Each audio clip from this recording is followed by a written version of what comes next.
I am the bookstore director here at CARA, which, for those who don't know, it stands for the Center for Art Research and Alliances.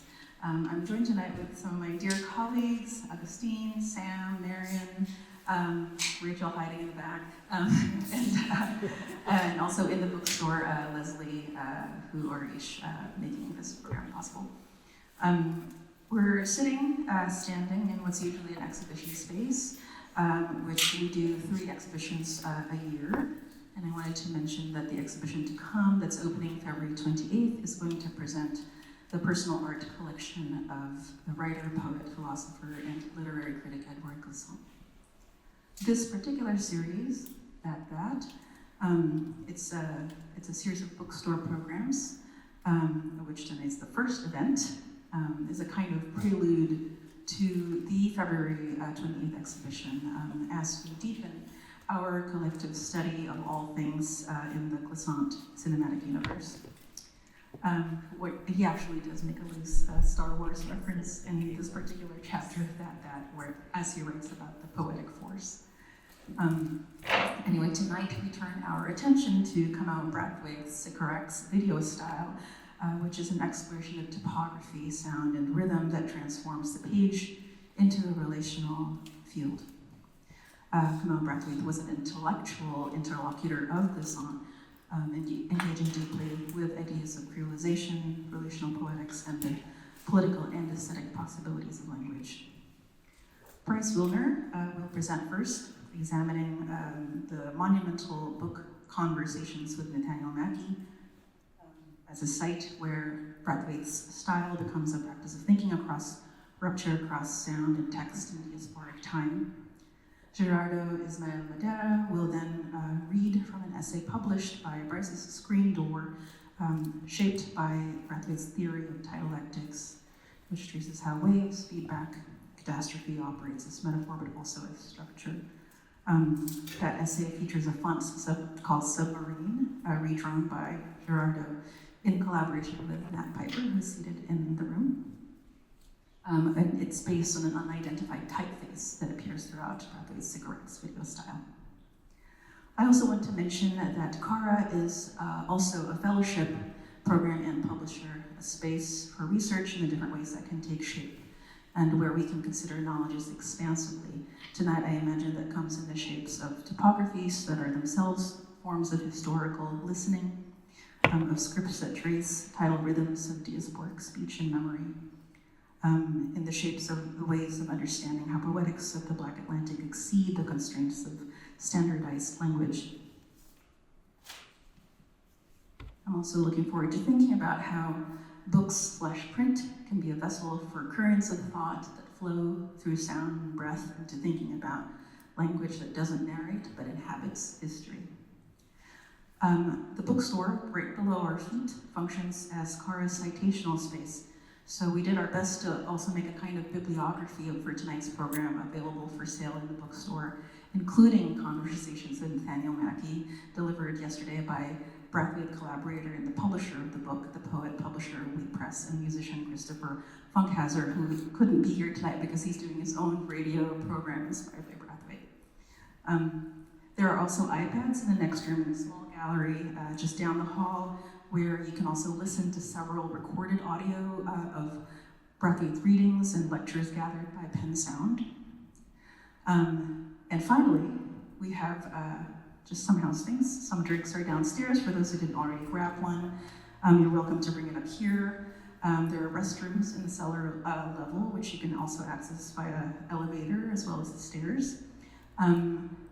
I think that there will also likely be latecomers, so feel free to kind of move in a little bit and make some peripheral space for them if you find an empty seat. And lastly, Kamau Brathwaite was a Barbadian poet, historian, and educator who taught at NYU and shaped generations of students and readers. His work transformed Caribbean literature through the use of nation language, experimental topography, and rhythm, exploring memory, diaspora, and the histories of the Black Atlantic. Bryce Wilner is a graphic designer, writer, and educator based in New York. Gerardo Ismael Madera is an artist and educator based in New York. And with that, please join me in a warm welcome applause as I turn the mic over to Bryce. Thank you.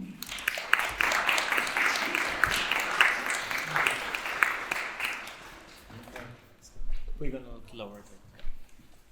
Thank you so much, Emmy, for programming this fantastic series. We are so happy to be contributing and inaugurating it with you all. Thank you all for being here. It's great to see everyone. Thanks to Sam for the online promotion of this event. Thank you to Augustin for getting us set up, and thanks generally to CARA for hosting us. This event is a very belated launch for Gerardo's publication called Did You Know That a Wave is a Dynamic System in Catastrophe? It's something that we worked on together, and it's published through my little art web publishing outfit called Screen Door. At this URL, you'll find Gerardo's work as well as a couple other titles I've put out. And as Emmy mentioned, we're here to talk about the work of the poet, critic, and historian Kamau Brathwaite. Kamau Brathwaite is from Barbados, a tiny little island nation in the Caribbean, just about 250 miles northeast of Venezuela, where our government recently committed a horrifying act of aggression in kidnapping the Venezuelan president and first lady. In fact, Barbados was one of the many Caribbean countries whose airspace was completely frozen in the days surrounding that maneuver. And Barbados was also recently named on the list of 75 countries whose immigration visas are now indefinitely suspended by the State Department. And I bring this up to say that the people of the Caribbean living according to the cruel whims of the US State Department, military, and economy is very much part of the work that we're going to see this evening. Gerardo and I are specifically interested in some work that Brathwaite made in the 90s, but before we get into that, I just want to ground us in a couple of key early Brathwaite works. So let's start by listening to some audio. You can follow along here on the left-hand page. Tam, dam, dam, damirufa, damirufa due, damirufa due, damirufa due, due. Dam, dam, damirufa, damirufa due, damirufa due, damirufa due. Whom does death overlook? Whom does death overlook? I am an orphan, and when I recall the death of my father, water from my eyes falls upon you. Dam, dam, damirifa, damirifa due, damirifa due, damirifa due. Dam, dam, damirifa, damirifa due, damirifa due, damirifa due. I am an orphan, and when I recall the death of my mother, water from my eyes falls upon me. We walk, Nanatano, and it will soon be night. So, Nanatano, if I am going away now, you must help me. Death, dumb speaking God mutters for me. Deafness listens. Green hearing eyes see. Exiled from here to seas of bitter edges, whips of white worlds, stains of new rivers, I have returned to you. Not Chad, the Niger's blood, or Benin's burning bronze can save me now. You I depend upon, Onyami's eldest son. How have I failed who only needed friends, quick eyes to share the terror? How have I failed who only tried to dare the ships, slow journeys whips? Who speaks to me of error? We walk, Nanatano, and it will soon be night. That's Brathwaite reading from his 1968 book, Masks.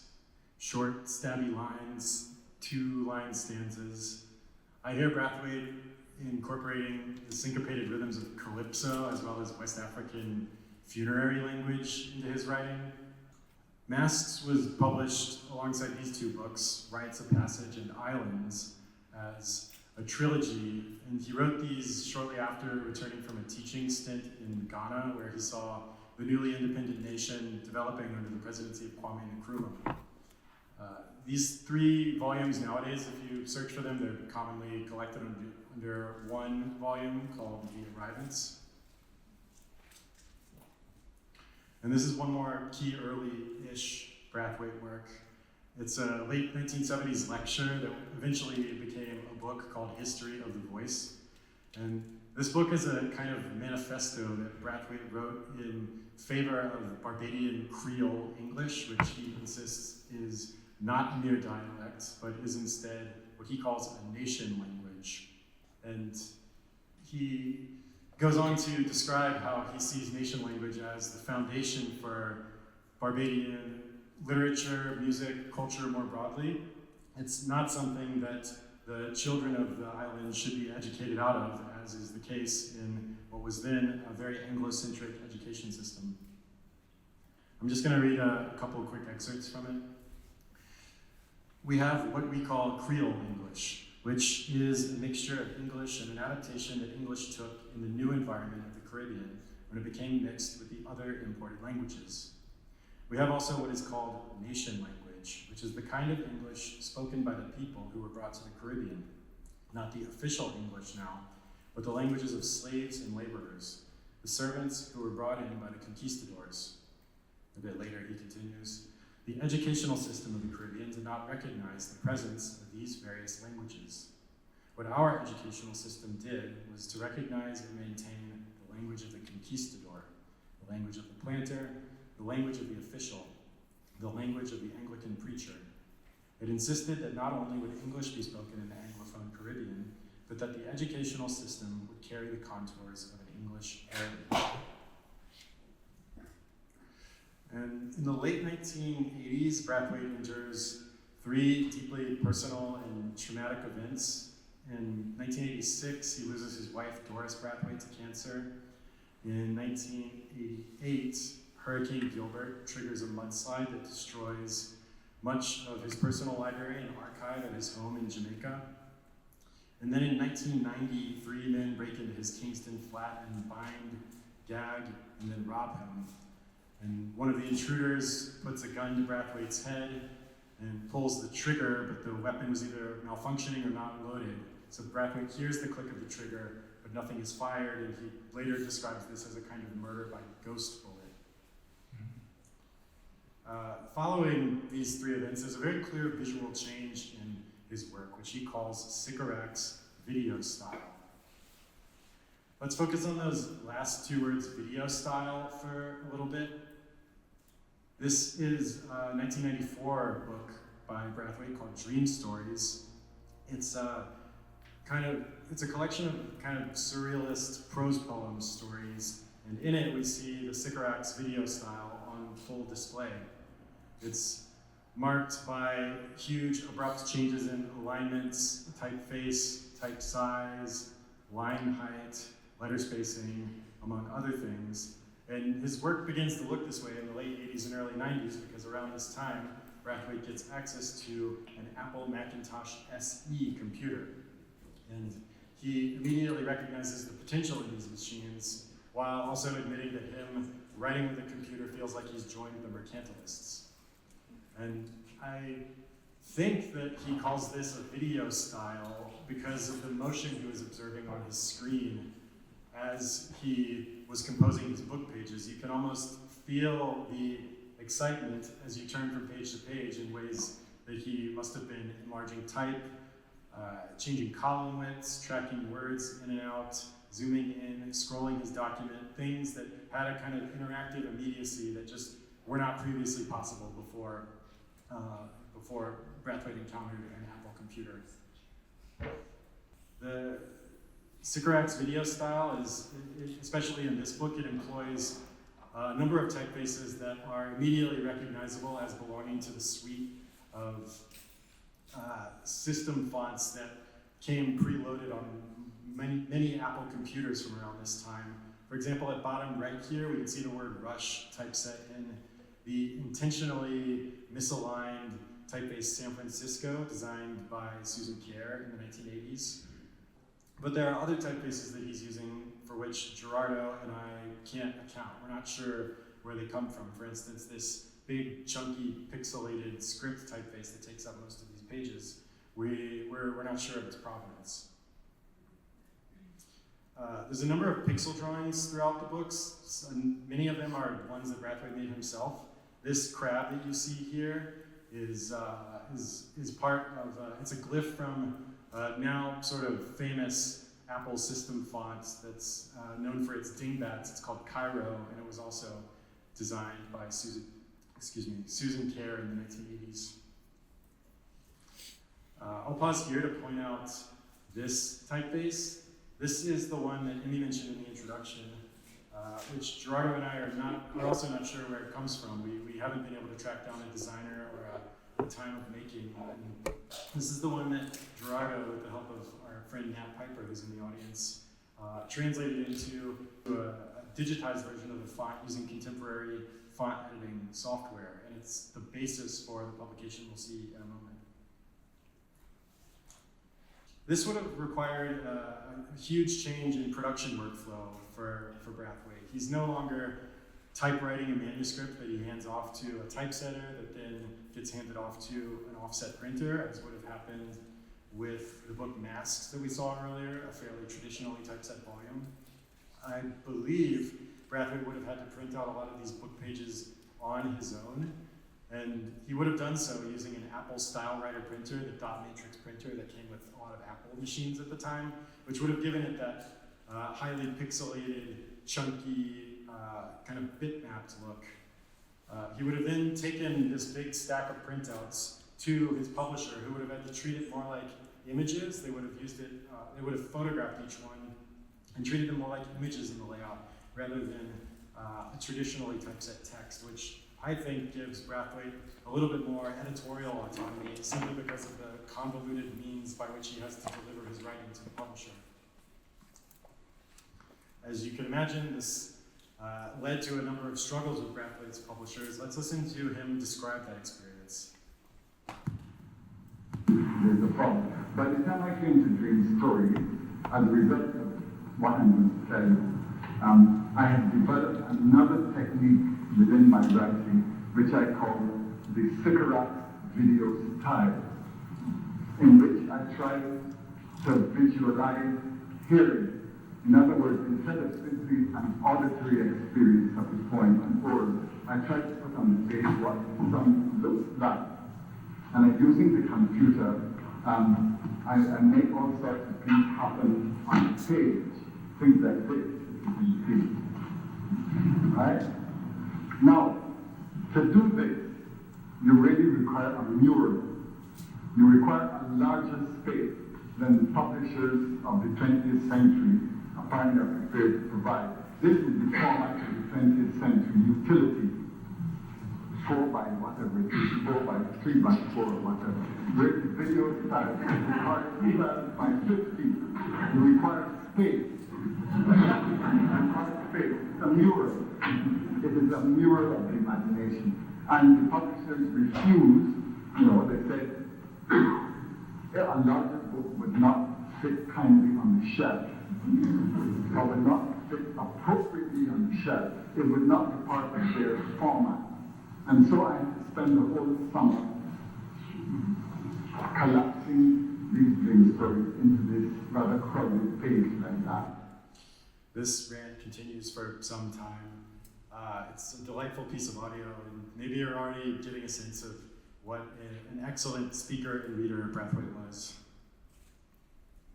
Now, the name Sycorax in Sycorax video style comes from the witch mother to the slave Caliban in Shakespeare's play The Tempest.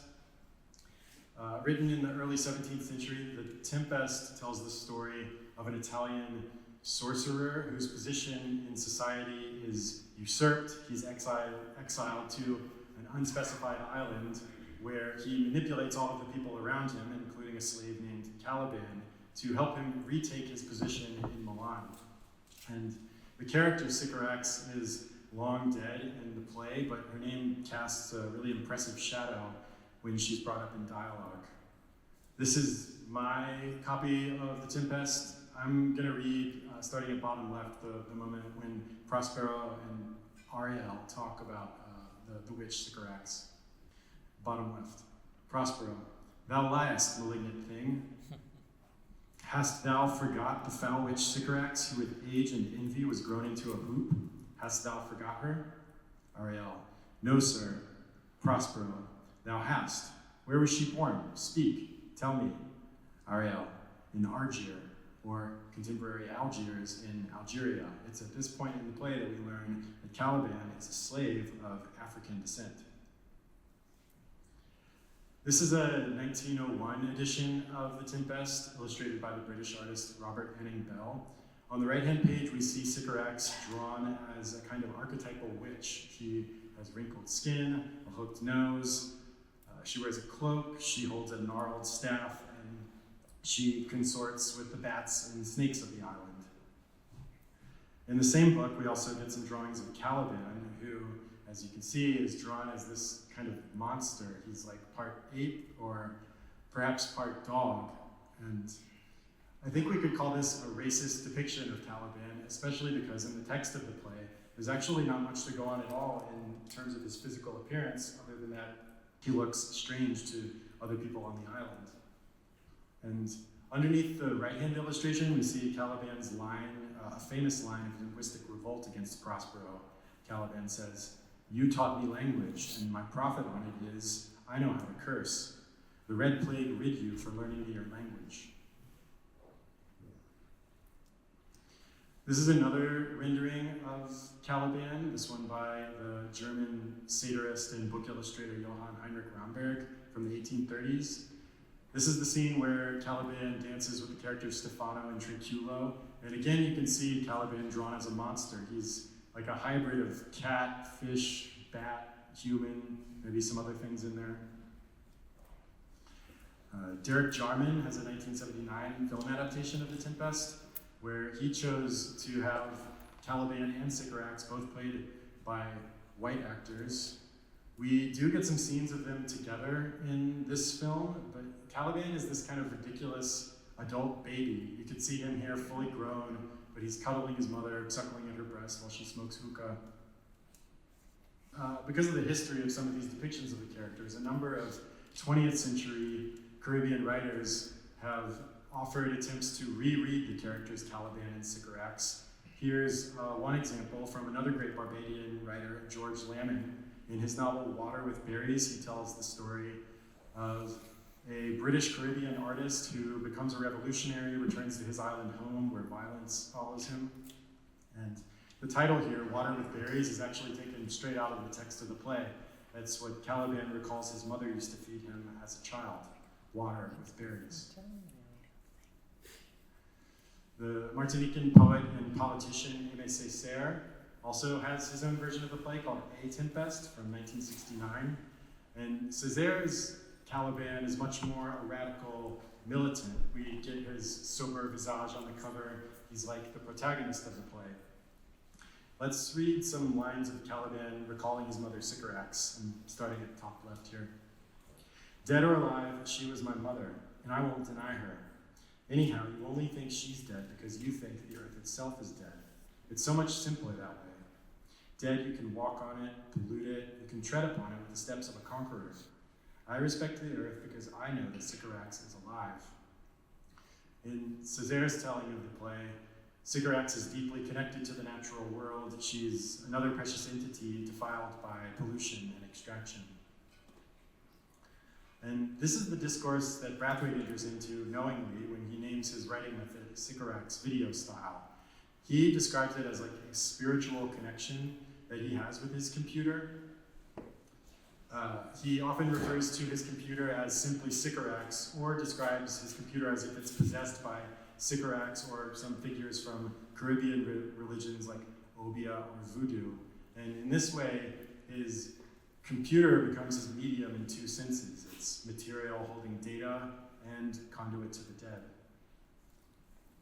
To my mind, these are the three great Sycoraxian works. They form a kind of informal trilogy over the space of about a decade. They're massive books. Each one is 8.5 by 11 in trim size and hundreds of pages long.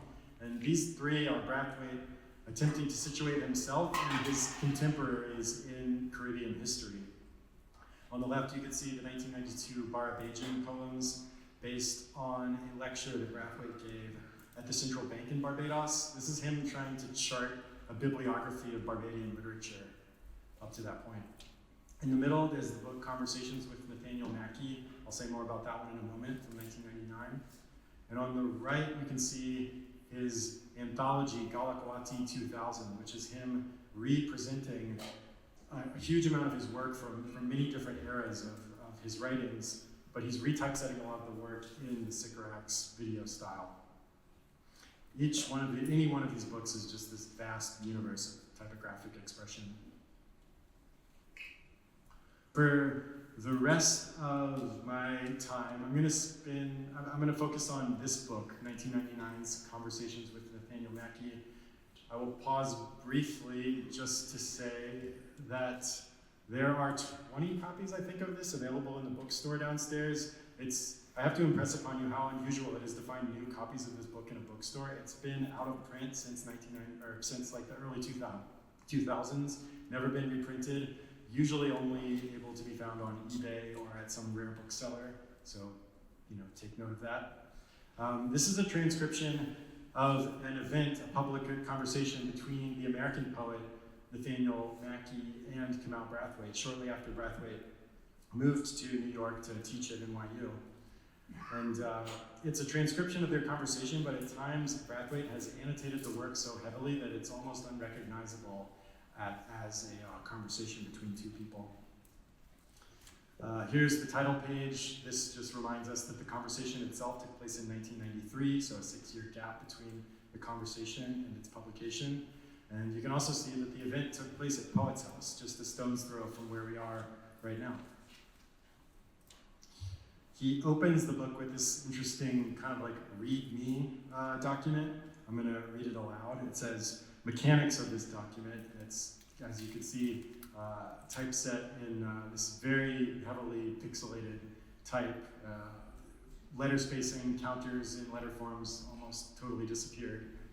But he's telling us how to use this book, or how this book came to be. Mechanics of this document. 1, our conversation/tape. 2, transcribe Funkhauser, referring to Chris Funkhauser, who Emmy mentioned in the introduction, Funkhauser himself being a great servant of poetry. 3, send to Nate and KB. 4, KB undertakes the palimpsest and eventual return to Chris for precious process publication. All material within square brackets is KB's post-Poets House, plus some huge new sections, many of which are marked in boxes or with lines down the side, but not always. These insets do not appear until the May 97 revision. For the tense cutting and present tense continuums, which increasingly appear in my texts, see the stele in the Dream Sycorax letter. And then he gives us a litany of moments when this Dream Sycorax letter poem was previously published. And I'm showing this in part because it's a great example of how enthusiastic Brathwaite was about incorporating his own metadata into his writing throughout the 90s and onward. The metadata, it's telling you all the other times this poem was published and all the changes that he's made as he republishes it. And it's not in a footnote, it's not in an endnote, it's not in some index in the back matter, it's right up there as it's mentioned, and it's typeset just as aggressively as everything else. But this is the main thrust of the book. This is what the conversation between them looks like. It's these squarish, fully justified text blocks typeset in Courier. And the interruptions occur, as you can see at bottom right. They're marked by these right-shifted or right-indented text frames, often a change in typeface or type size, as you can see here. And sometimes they're Brathwaite quoting from his poetry, some poems that might have come up in conversation. Other times he alludes to the work of other Caribbean luminaries, people like Frantz Fanon, C.L.R. James, Sylvia Wynter, Bob Marley, Derek Walcott, etc. But here we see Brathwaite invoking some of his own poetry, interrupting the text. It continues on for a couple of pages. It continues on here to the top right-hand page, and then you can see he interrupts his own interruption, and then yet another interruption, yet another digression in that frame at the bottom of the text block on the right-hand page. That's an interesting one. I'll read it aloud. It says, "A note on colonialism/neocolonialism. It was Fanon, I think, who speaks of colonialism as a nervous condition. This conversation is really my first and unexpected, unintentioned effort to deal with my personal relationship to this first stage of colonialism. In our case, coming out of plantation slavery, which means that we began our colonial period already colonized, but there is or should be 1. Native resistance, 2. Acquiescence, accommodation, strategic, sometimes when practical/empirical, 3. Returns of nativization, protest, often rebellion, sometimes prolonged, as with the Basques or the Irish Republican Army. 4. If rebellion is successful, there is eventual political independence from colonialism. 5. Cultural revolution, usually expressed as grassroots or ethnic. 6. At this stage, this is the reality of the 20th century developments, there occurs varying degrees of recolonization." And then you can see there's a couple additional interruptions on the right-hand page before he welcomes us back into the conversation at the bottom of the right-hand page with the courier type.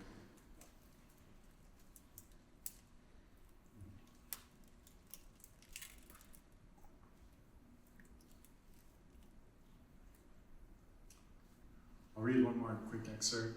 Pay attention to the way he uses abbreviation in his writing. Since Columbus, there are 4 main periods of Caribbean cultural/political revolution. 1, the slave revolution in Saint-Domingue/Haiti. 2, the 1937-38 riots throughout the Caribbean, but especially in the Anglophone Caribbean, pressing for political, economic, and social rights based on the increased nativist cultural and ideological awareness. 3, the Cuban Revolution in 1959. 4, the Black Power Revolution in the Caribbean, especially the Anglophone Caribbean, referring at least in part to the rise in Rastafarian revolutionaries and the popularization of reggae music in the 60s and 70s. And maybe now you're already getting a sense of the huge amount of change that follows throughout this book. Almost no 2 spreads are alike, but there is a consistency that I want to point out, and it's simply that he's never changing the margins. So while things are wildly different from page to page, the margins stay the same. You get these very generous top and bottom margins and really generous padding as well on the left and right. So much of the page is unused, and I think that's because Brathwaite is kind of moving us through his document in a way where he's giving us a frame that matches the aspect ratio of his screen, of his computer monitor at the time. And I think that in part because of moments like this where you can see there's 2 text frames on the left-hand page. They meet the bottom margin, although he has plenty of space to continue the text frame below it, but he continues onto the top right-hand margin on the right-hand page, and then brings that in at the same lateral space as it appears on the previous page. It's like he's scrolling us through his document with us. And then he welcomes us back into the conversation, back again with this large pixelated drop cap T. Much of the later parts of the book are given over to him exploiting his video style. You can see on the right-hand page him highlighting words like illuminated manuscripts and hieroglyphics, calling to mind other forms of visual writing.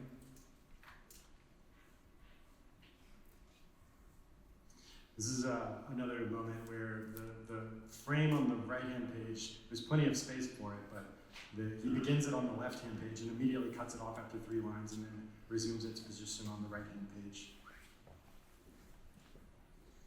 Quite a lot of the conversation toward the end is about Brathwaite searching out a memory institution to collect his work. It's something he struggles with throughout a lot of his career. I'm gonna read, starting on the second paragraph on the left-hand page. Some years ago in the 70s, I was approached by Boston University Library, a great collector, but I loyally tell them that I am saving mine for the University of West Indies, not knowing that UWI was soon to tell me the equivalent of don't call us, we'll call you. And one of the reasons I moved to the States after the hurricane is because both Yale and NYU, verbally only I fear, undertook to house my archives. Yale perhaps a little more positively than NYU, only to find when I finally chose NYU that they were reneging on any such promise. So my great library at Alexandria, what's left of it, awaits the fate of worms, death, and more hurricanes. And on a related note, I just want to end with a short excerpt from the writing of the Guyanese critic Gordon Rollaire, who was a lifelong friend of Brathwaite's and a longtime advocate of Brathwaite's work. This is from a book that came out last year about their correspondence and letters throughout their lives. It's a really fascinating book. Gordon Rollaire says of Brathwaite, he thought that his Sycorax style, which itself was subject to improvisation, was making communications easier when it was viewed by others as making simple statements more obscure. He seemed torn by two impulses, a desire to communicate and the opposite desire to withdraw from society into a protective tortoiseshell. And this kind of contradiction follows Brathwaite through the last 3 decades or so of his writing. He's traveling deeper into his own psyche and deeper into his ideas about nation language and its graphic representation on the page, while risking alienating his readers, his publishers, his collectors, and certainly his translators. But these challenges to our understanding of where the poet's domain begins and ends in the publishing process are a huge part of what makes the work so memorable, and I think we'll see also what makes the work influential into time. I'll leave it there. Thank you all very much.